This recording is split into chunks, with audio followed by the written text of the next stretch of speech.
Romans chapter 3, God's faithfulness. What advantage then is there in being a Jew, or what value is there in circumcision?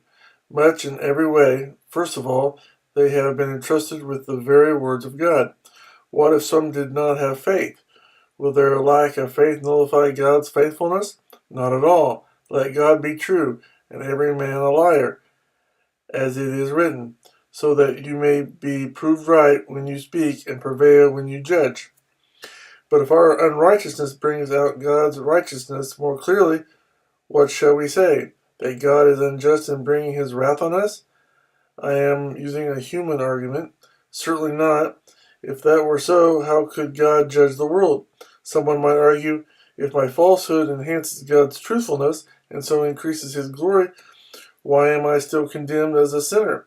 Why not say, as we are being slanderously reported as saying, and as some claim that we say, let us do evil that good may result. Their condemnation is deserved. No one is righteous. What shall we conclude then? Are we any better? Not at all. We have already made the charge that Jews and Gentiles alike are all under sin, as it is written, there is no one righteous, not even one. There is no one who understands, no one who seeks God. All have turned away. They have together become worthless. There is no one who does good, not even one.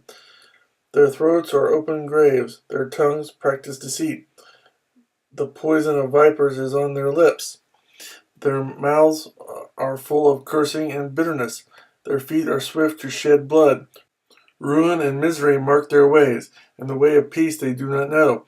There is no fear of God before their eyes. Now we know that whatever the law says, it says to those who are under the law, so that every mouth may be silenced and the whole world held accountable to God. Therefore no one will be declared righteous in his sight by observing the law. Rather, through the law we become conscious of sin. Righteousness through faith. But now a righteousness from God apart from law has been made known, to which the law and the prophets testified. The righteousness from God comes through faith in Jesus Christ to all who believe.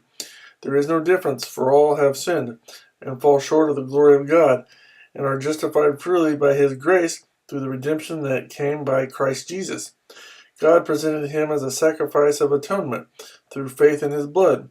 He did this to demonstrate his justice, because in his forbearance he had left the sins committed beforehand unpunished. He did it to demonstrate his justice at the present time, so as to be just and the one who justifies those who have faith in Jesus. Where then is boasting? It is excluded. On what principle? On that of observing the law? No, but on that of faith. For we maintain that a man is justified by faith apart from observing the law. Is God the God of Jews only?